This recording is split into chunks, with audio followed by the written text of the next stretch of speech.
எப்படி இருக்கீங்க? இன்றைக்கி நம்ம தஞ்சாவூர் ஸ்டைல் புளியோதரை எப்படி பண்ணுறதுன்னு பார்க்கலாம் வாங்க.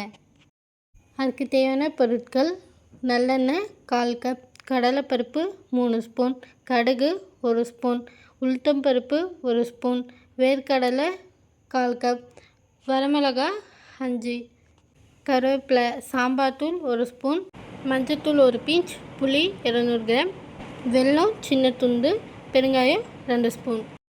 தஞ்சாவூர் ஸ்டைல் புளியோதரைக்கு ஒரு ஸ்பெஷல் பவுடர் பண்ணும். அதுக்கு தேவையான பொருட்கள்: கடலைப்பருப்பு 5 ஸ்பூன், வரமல்லி 5 ஸ்பூன், எள்ளு 3 ஸ்பூன், மிளகு 1 ஸ்பூன், ஜீரகம் 1 ஸ்பூன், வரமிளகா 6.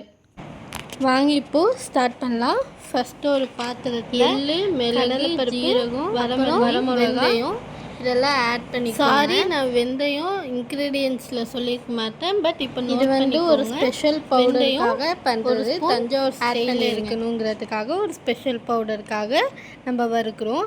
நல்லா வறுத்த பிறகு ஒரு பெரிய பிளேட்டில் கொட்டி ஆற வைங்க. ஒரு 5 நிமிஷம் இல்லை 10 நிமிஷம் வரை ஆற வைங்க. அந்த கேப்பில் புளியோதரைக்கான மெயின் ஸ்டெப் போயிடலாம் வாங்க. இப்போது அதே பாத்திரத்தில் ஆயில் கொஞ்சம் ஊற்றிக்கோங்க. ஆயில் வந்து நல்லெண்ணெயாக இருந்தால் பெட்டர். நல்லெண்ணெய் ஊற்றிக்கோங்க. எண்ணெய் கொஞ்சம் சூடாகிற வரை வெயிட் பண்ணுங்கள். எண்ணெய் நல்லா சூடான பிறகு கடுகு, உளுத்தம்பருப்பு, கடலைப்பருப்பெல்லாம் ஆட் பண்ணிக்கோங்க. ஆட் பண்ணிவிட்டு நல்லா பொரிஞ்ச பிறகு வேர்க்கடலையும் ஆட் பண்ணிக்கோங்க. ஆட் பண்ணிவிட்டு அது கூடவே வரமிளகா 5 2ஆக கிள்ளி போட்டு அதில் ஆட் பண்ணிக்கோங்க. பெருங்காயம் 2 ஸ்பூன் ஆட் பண்ணிக்கோங்க. அடுத்து அது கூடவே கருவேப்பிலை கொஞ்சமாக எடுத்து ஆட் பண்ணிக்கோங்க. ஆட் பண்ணிவிட்டு அதெல்லாம் நல்லா பொரியிற வரை கிண்டி விட்டுட்டே இருங்க.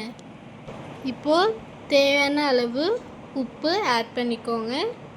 ஆட் பண்ணிவிட்டு அடுத்து சாம்பார் தூள் 1 ஸ்பூன், மஞ்சள்தூள் 1 பிஞ்ச் ஆட் பண்ணிக்கோங்க. ஆட் பண்ணிவிட்டு நல்லா கிண்டி விடுங்க. இப்போது நம்ம பொடிக்காக வறுத்து வச்சுருந்தோம் இல்லையா, அது இந்நேரம் ஆறி இருக்கும். அதை மிக்சியில் போட்டு நல்லா அடிச்சுக்கோங்க. கரகரன்ட்டு இல்லாமல் நல்லா நைஸாக அடிச்சுக்கோங்க.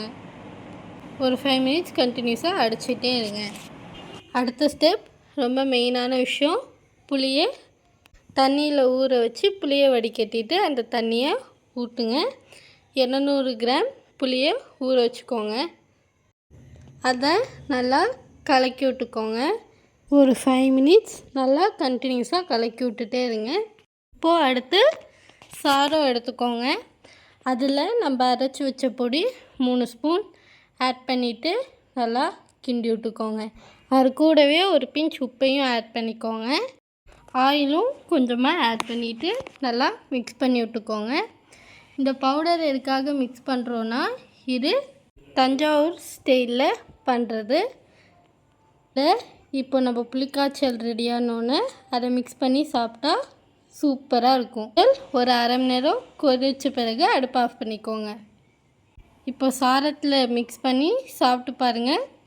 கோயிலில் லைனில் நின்று புளிசாரம் வாங்கி சாப்பிட்டா எப்படி இருக்குமோ அதே டேஸ்ட்டில் இதுவும் இருக்கும். ஓகே, வீடியோ பார்த்ததுக்கு தேங்க்ஸ். பாய்.